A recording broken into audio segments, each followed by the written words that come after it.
аз душанбе маркази маъмурии ҷумҳурии тоҷикистон наздики 450 километрро тай намудем ва инак ба ворух расидем. деҳоти ворух таърихи тӯлонӣ дорад ва сокинонаш аз гузашта ба кишоварзӣ машғул мешаванд. дар солҳои истиқлоли давлатӣ соҳибкорони деҳоти ворух ба коркард ва банду басти мева ҳам шуғл варзида, тиҷоратро низ рушд бахшиданд. имрӯз дар деҳоти ворух шароити кору зиндагӣ барои мардум чӣ гуна аст? мебинем, рӯи навор меорем ва тавассути барномаи истиқбол аз истиқлол манзури шумо тамошобинони азиз мекунем.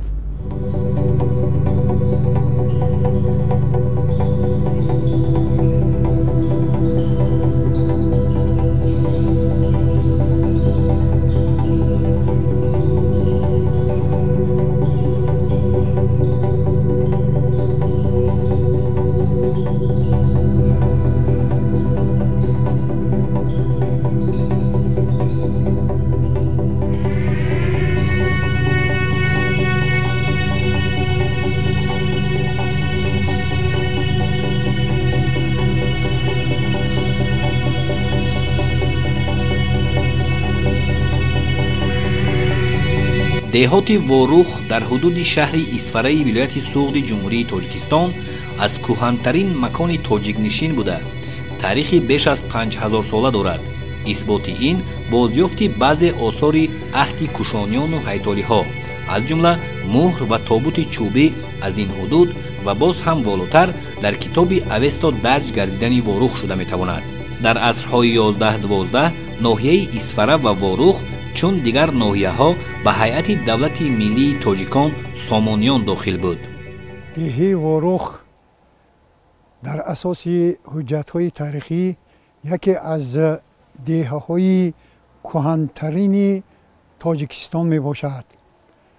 ҳанӯз 5000 солаҳо пеш дар ин ворух тоҷикон муқимӣ зиндагӣ мекарданд ва асосан ба зироатпарварӣ ва чорводорӣ шуғл доштанд. таърихи ниҳоят кӯнда доранд, ки як қатор асрорҳои таърихӣ ба ин далолат мекунанд, аз ҷумла мана қатибаҳои ворух, хоҷаи ғор, дигар ёдгорҳои таърихие ки дар ворух ҳастанд, аз қадима будани ин маҳал далолат медиҳанд.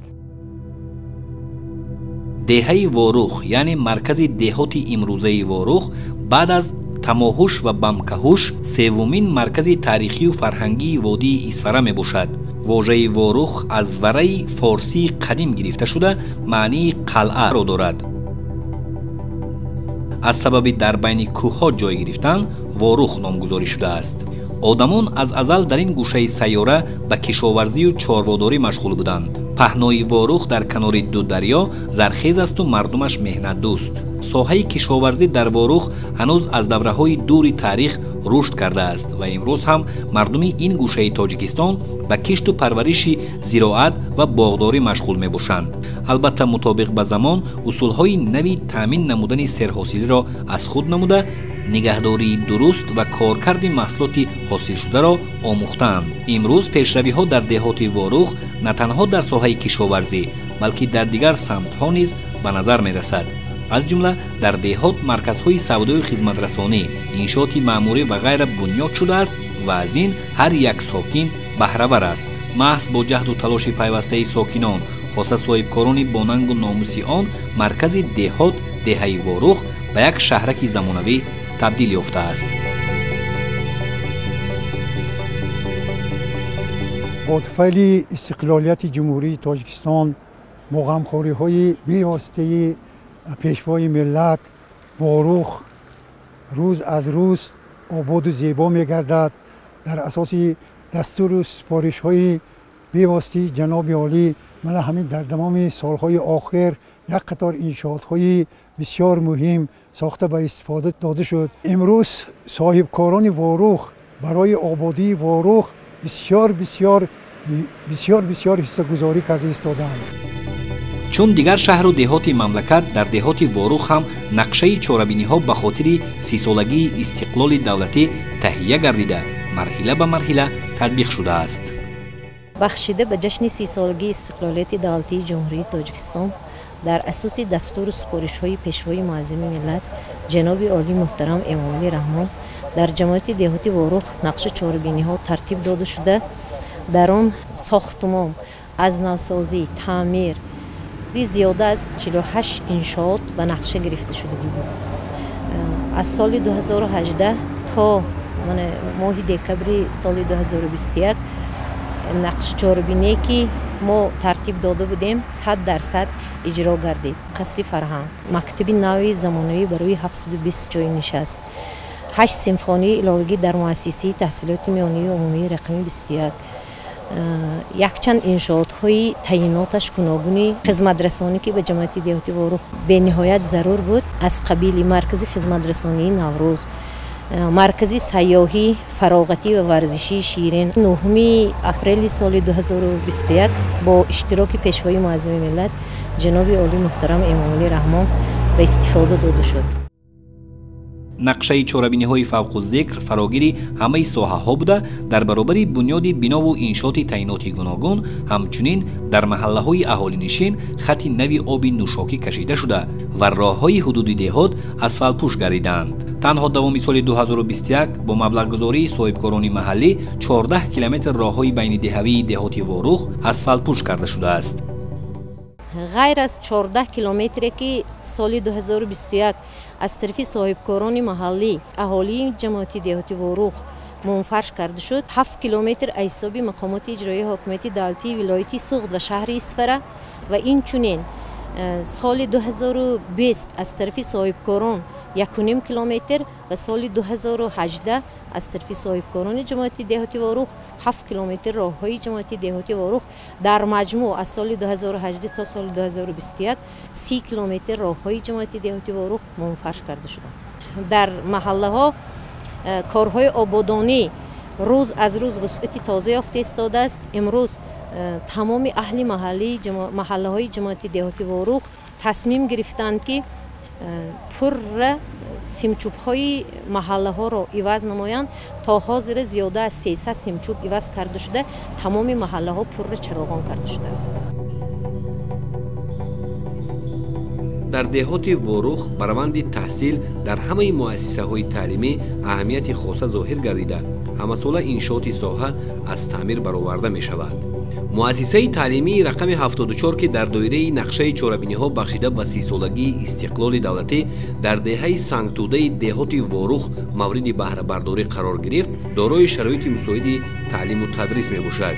дар заминаи бунёду ба истифода додани ин мактаб мушкили хонандагони деҳа ки қаблан роҳи дурро тай намуда барои таҳсил ба маркази деҳот мерафтанд бартараф гардид.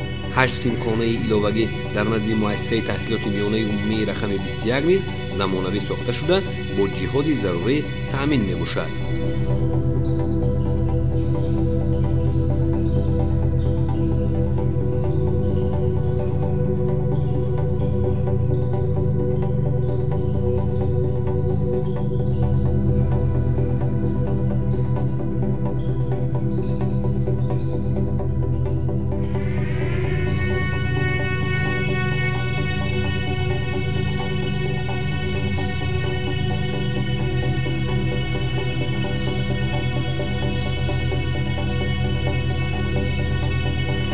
дар ҳамин доира беморхонаи марказии деҳоти Ворух бо харҷи беш аз 1 миллион сомонӣ, ин ҳам аз ҳисоби соҳибкорон таъмири пурра карда шуд ва бо дастгирии сохторҳои вобаста бо дастгоҳҳои навтарин муҷаҳҳаз карда шуд.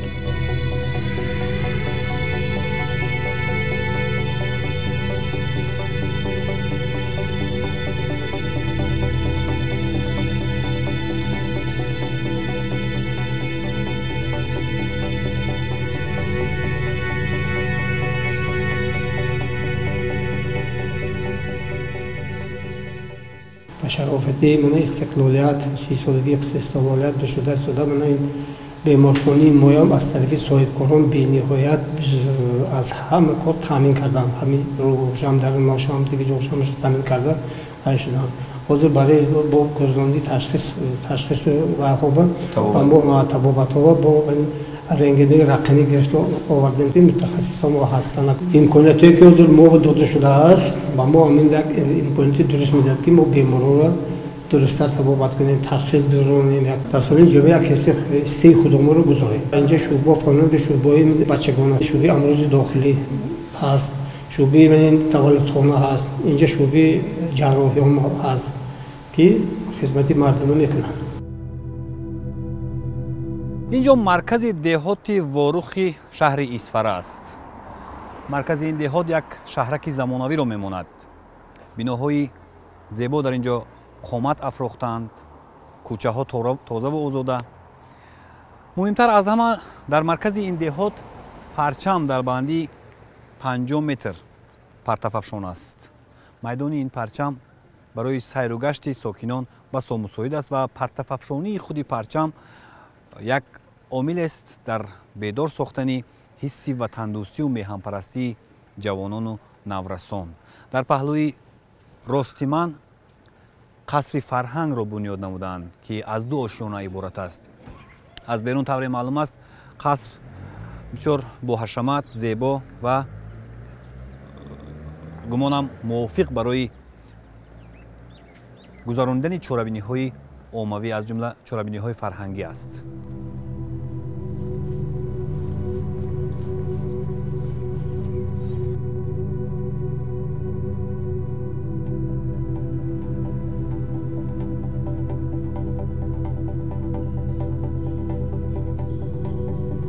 طور تاکید گردید قصر فرهنگی دهات در دایره نقشه چهاربینی‌های آبادانی بخشیده به 30 سالگی استقلال دولتی تعمیر گردیده در برابر چند انشاءات دیگر ماه اپریل سال 2021 با اشتراک به واسطه پیشوای ملت محترم امام علی رحمان مورد بهره برداری قرار گرفته است. قصر فرهنگ از تهخانه و 2 آشیانه عبارت است. در تهخانه اتاق‌های لباس عوض‌کنی برای هنرمندان تشکیل کرده شده است.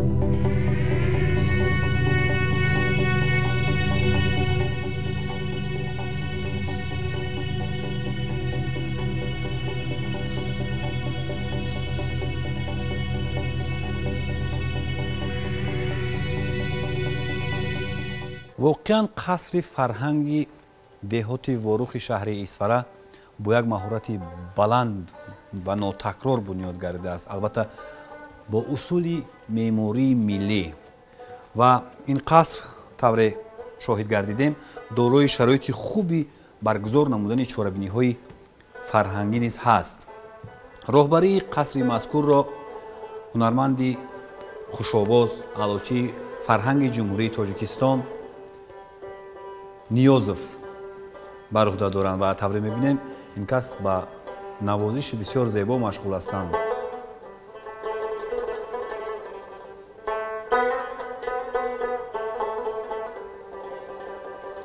سلامت باشید. بسیار می‌خواستم بفهمم که در این قصر فرهنگ چگونه محفل‌ها عمل می‌کنند، زیرا که در قصر بسیار یک شرایط خوبی تشکیل محفل‌های گوناگون فرهنگی موجود است. آیا شما در اینجا کدام محفل‌ها را تأسیس دادید و تا کدام اندازه انمون ذوقمندان هنری زیبا به اینجا جلب گردیدند؟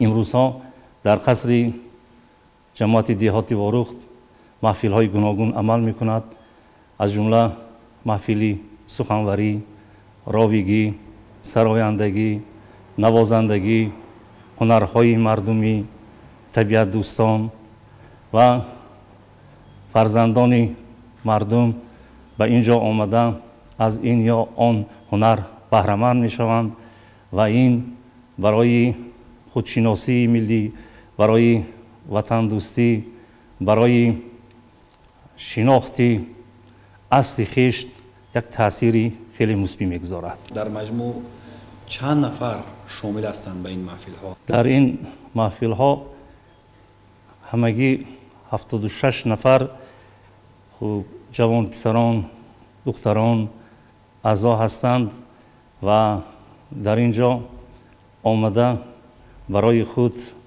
یک جهان، یک غذای معنوی میگیرند. در برابر این راهبری قصر فرهنگ را بر عهده داشتن، گمان میکنم که شما در معرکه‌های دهات واروخ محفل‌آرا نیز هستید، و آیا یگان گروهی علاهیده هست با شما که یعنی که در توی محفل ها خدمت مردم رو کرده باشه؟ بله، من هم اصلا آموزگار هستم و هم هنرمند هستم که این استعدادی طبیعی من است و هنوز چندین سالها هم در خدمت مردم هستم، در معرکه ها خدمت میکنم، در چهاربینی های فرهنگی شهر و دیه اشتراک دارم و از جمله برای من از همه لحظه خاطرمان این در حضور پیشوای معظم ملت خواندن سرود با نام زبان تاجیکی از استاد رستمی وهاب بود و پس از این هم در چهاربینی اشتراک کرده ایستادم و با گروهی خود که نام صدای باربد را دارد در معرکه ها برای مردم خدمت میکنم. بیشتر در کدام موضوع میخواهید شما ترانه سرایده باشید، سرود سرایده باشید؟ البته سرود سرحد ندارد و موضوعهای سرود هم باید گوناگون باشد. بیشتر سرودهای لیریکی برای مردم پیشنهاد میکنم، لیکن مرا از همه توجه شخصا مرا سرودهای به خود جلب میکند که در آن احساس وطن دوستی داشته باشد. چندین سرودهای من بخشیده به وطن، تاجیکستان، وحدت، استقلالیت، دوستی و موضوعهای دیگری که خودشناسی ملی را ترغیب میکند در رپرتوار من جای دارد. میتوانید طول برای بینندگان پاره از یگان ایجادیات خود را منظور کرده باشید؟ البته.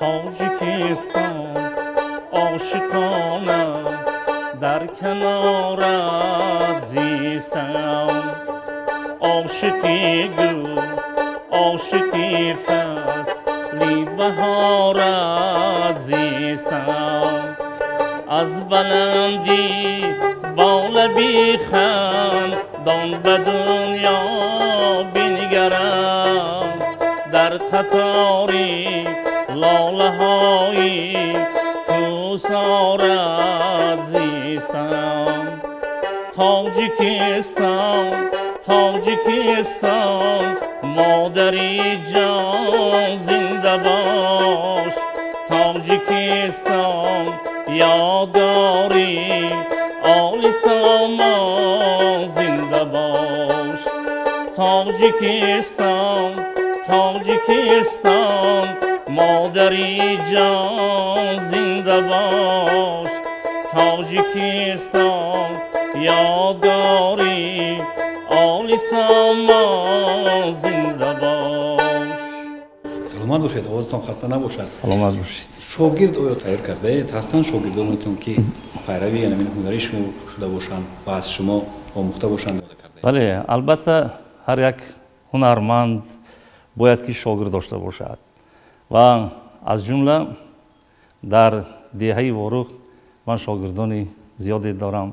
آنها علاقه هنرمندانی کسبی هم شدند. امروز چند نفر شاگردانی هستم که من میتوانم با افتخار نام گیرم. باسر جان بابایوف امروز یک هنرمند خوب است، گروهی ساربان است، در آنجا خدمتی مردم در معرکه را میگذراند و پرویز اشوروف، اینجا بسیاری است که در همین مورد البته همین آنها را به خاطر آوردن دشوار است، لیکن من افتخار میکنم.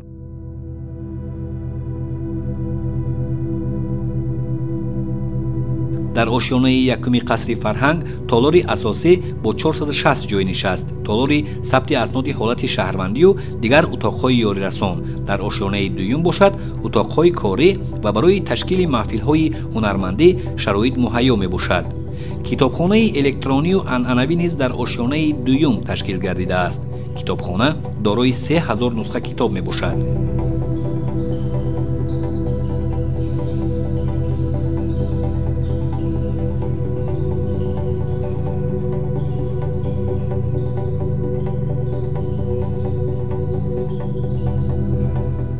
برای اهل فرهنگی ورخ سال روان یک سال خاطرمان است، زیرا در همین سال محض قصر فرهنگ ورخ در حضور اساسگزار صلح وحدت ملی پیشوای معظم ملت پرزیدنت جمهوری تاجیکستان امام علی رحمان افتتاح گردید.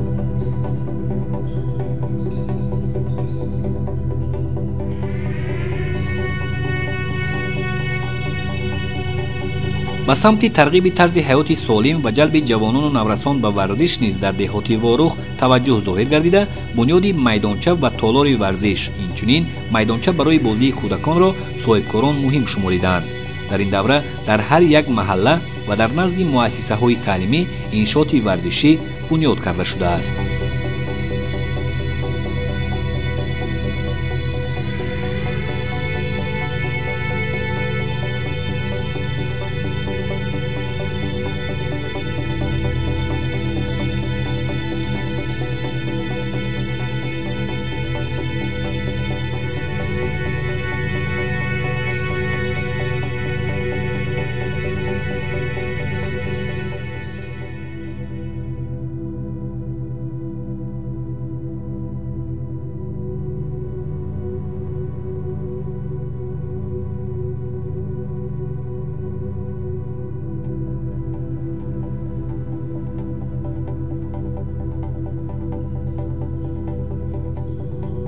ин маҷмӯаи варзишию солимгардонӣ ва сайёҳиро низ як нафар соҳибкори бонангу ори ҳамин диёр, яъне деҳоти ворӯх бахшида ба 30-солагии истиқлоли давлатӣ бунёд намудааст ва аз моҳи апрели соли 2021 мавриди истифодаи умум қарор дорад. тавре мебинед, ин маҷмӯа аз майдончаҳои варзиши болокушода, болопӯшида, ҳавзи шиноварӣ, суҳбаткадаҳо, қаҳвахона, ошхона, ҳамчунин майдонча барои бозии кӯдакон иборат мебошад. ин шаҳодат аз он медиҳад ки, яъне бунёди чунин маҷмӯаи бузург дар як деҳоти дурдасти мамлакат, шаҳодат аз он медиҳад ки соҳибкорони деҳот дастуру ҳидоятҳои роҳбари давлат, пешвои муаззами миллат муҳтарам Эмом Алӣ Раҳмонро дар самти корҳои ободонию созандагӣ, аз ҷумла фароҳам овардани шароити арзанда барои ҷавонону наврасонро сармашқи кори худ қарор доданд ва кӯшиш ба харҷ доданд ки дар ободии диёр фароҳам овардани шароити арзандаи зиндагии сокинон саҳми назарраси худро гузошта бошанд.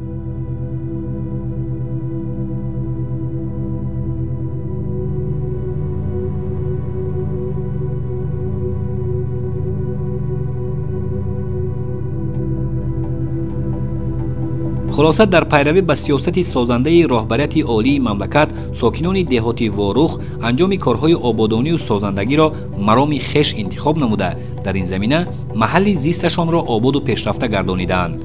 امروز می توانیم ورخ را در برابر دهات پوشینگ و اسمت شریف ناحیه دنغره، رودکی ناحیه واسه، خستیورز ناحیه باباجان غفورов و دهاتی به نام جوره رحمان شهر ترسوزاده دهاتی نمونوی حسابیم و پیروی اهالی دیگر دهاتی مملکت و ساکنان آن به منفعت خواهد بود.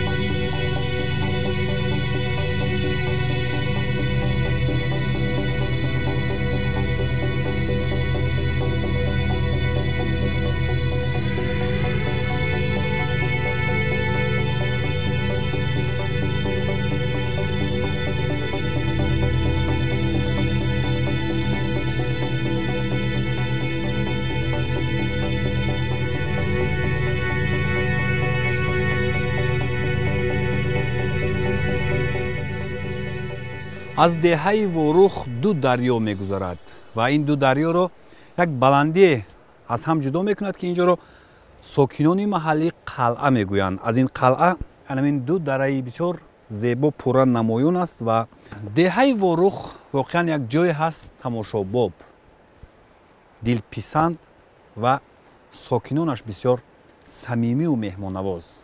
طوری ما در روند تهیه برنامه مشاهده کردیم. بینندگان گرامی، برنامه استقبال از استقلال بود در تهیه گروه ایجادی تلویزیون تاجیکستان. سعادت روزگار نصیبتان باشد.